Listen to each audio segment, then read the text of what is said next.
Meanwhile, at the other end of the table, big win for Brighton takes them from 14th and into 8th. Aston Villa move into second place ahead of Manchester City, who play tomorrow, and Arsenal now 6 points clear of Aston Villa, 7 points clear of Manchester City. The live sport doesn't end there. There is a big night of darts ahead. Mikel, they sure made it a contest, but how proud are you, not only with the result, but the way you guys handled all the challenges that Bournemouth presented tonight? Yeah, very happy. We knew the difficulty of the match. It's a team that constantly is threatening you, is asking you questions. They are so good and attracting you, play the ball long to the right player with the right duel, the second ball, counter-press you. And to get out of that game is difficult. We made it even harder for ourselves in the manner that we conceded the first one. But I love the character of the team. I love the character of Gavi. The way he overcome that situation, it's just unbelievable. And it tells a lot about how much we've grown and matured over the years, and yeah, the team find a way to beat them, and it's a massive win. Yeah, you just mentioned Gabi's character. He makes the uncharacteristic mistakes and he's furious about it, and then 6 minutes later he scores. How much of his personality is translated into his game, you think? A lot. When you talk about presence and being dominant and authority, that's probably the player that represents that in this team. That's why it's so important, and you have to lead by example. You cannot demand that to the rest, and then if something happens to you, don't do it. So today's example, I think it's a great one. Talking about personality, Declan Rice, how do you see the progress of his relationship with the goal and everything that the presence of Zubimendi, for example, allows him to do? Again, another one that is put so much in the last few days to make himself available today. We didn't know for how long. So he stretched himself to the very limit. He got rewarded. The team got rewarded with 2 great goals. I think the first time that he scored 2 in the Premier League. Yes, it is. So, yeah, a great day to remember. You know, you guys are the team who scored more goals in the first 15 minutes of the second half. It's 12 goals in the Premier League. How do you handle your halftime talks? Because they sure seem to be very effective. Well, trying to learn from what happened in the first half and try to improve it. And that's what we have to do constantly. You can gather a lot of information and to try to help the players and change the course of the game or give them the tools to do that. And the players have to do it then, and they're doing that really well. In this case, how was it? Do you think in the first half you could have put more pressure on Bournemouth?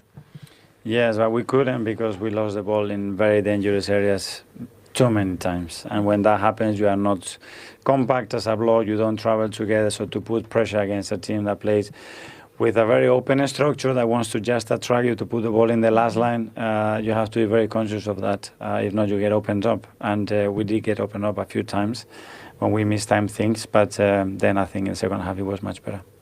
It was the first of 9 games in January in 4 different competitions.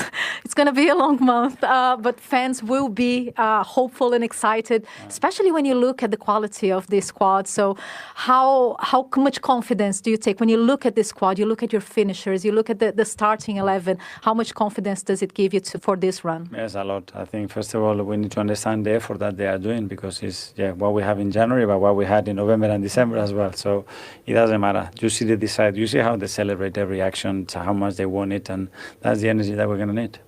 Okay, well done. Thank you. You said important goals at the right moment. 2 of them, of course, from Declan Rice, who joins us now. Declan, thank you very much for just making sure that he's all set up and ready to go. Declan, can you hear us? Wait, say that again because I lost the connection. Can you hear us? Can you hear us loud and clear? I can hear you now. All working. Yeah. We're just saying congratulations on the victory, first of all. But also for you, we know that very famously you've scored 2 goals in a Champions League game before this, but you've never scored 2 goals in a Premier League game before today. Yeah, that's a crazy stat. I hadn't scored a lot this season, to be honest with you. I'd only scored 2. So to grab a brace today and an important victory was a really nice feeling. You know, when you win and you're able to help out the team like I did today, it always had that extra bit of a special feeling. So, yeah, I'm delighted with the goals and obviously more importantly 3 points because they're a really good side, Bournemouth, especially here. Yeah, and they're always important games, particularly when you get to this stage of the season, when you are chasing a Premier League title. But this one coming off the back of the win against Villa, who are one of your direct competitors. You know, Manchester City dropped points against Sunderland. It just feels like it was a significant one in terms of timing as much as anything. Yeah, massive. Obviously, off the back of Aston Villa, I think the key thing today was to build on that and to go and win. You know, the win against Villa would have meant nothing if we come here today and didn't pick up anything. But it's so important this time of the year. The schedule's crazy. The fixtures come thick and fast. And, you know, if you can win your games in and around Christmas, on top of what we've done already, it's going to put us in a really good position. So we've got to keep building on that, keep the mentality right, keep pushing. But we're in a really good spot in a minute, and long may that continue. Hi, Dick. Paul Merson here. You're right. You're right, mate. I was just going to say, all good.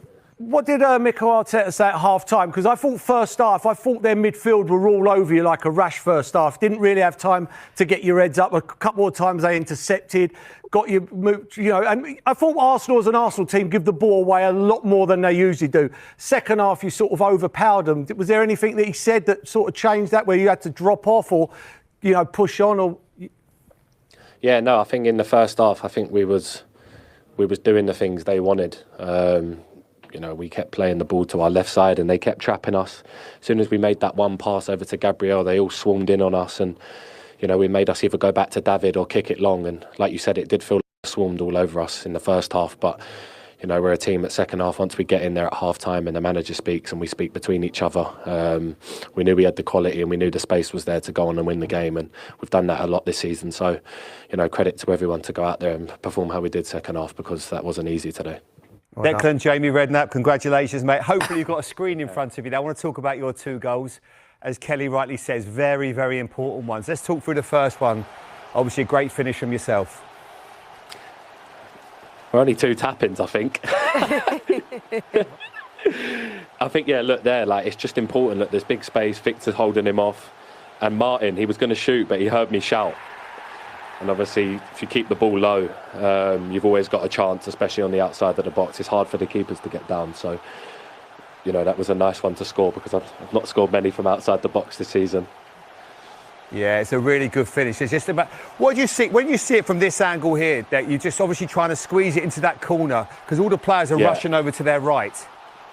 Yeah, and you see the keeper, when the Martin's got the ball, he's on that side of the goal, and then when Martin passed it back to me, he's naturally going to move to the right. So I knew it was going to be hard for him to then make the step back down low once he'd come back across. So I think that was an important goal, because there was bodies in the way as well. So I was happy with that.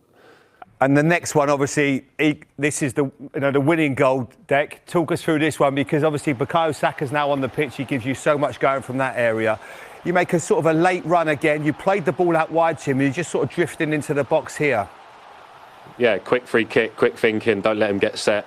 Let B be 1v1, Martin, great pass, and again, give B that shout. And I think that zone's always so important to occupy. You know, you see so many midfielders score goals from that position. Everyone drops, and if you pull away and the ball comes, you've always got a chance to score. So I was happy with the movement of it, and obviously 2 great passes, you know, from the first goal from Martin and Bukayo on the second. So I was happy with that.